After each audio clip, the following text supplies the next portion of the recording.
لوگوں کا حساب اعمال کا وقت نزدیک آ پہنچا ہے اور وہ غفلت میں پڑے اس سے منہ پھیر رہے ہیں۔ ان کے پاس کوئی نئی نصیحت ان کے پروردگار کی طرف سے نہیں آتی مگر وہ اسے کھیلتے ہوئے سنتے ہیں۔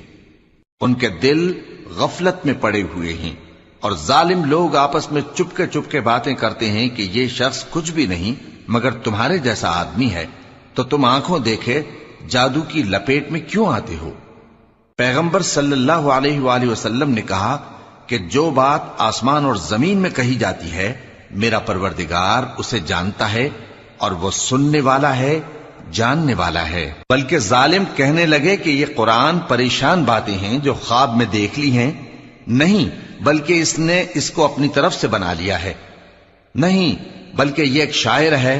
تو جیسے پہلے پیغمبر نشانیاں دے کر بھیجے گئے تھے اسی طرح یہ بھی ہمارے پاس کوئی نشانی لائے۔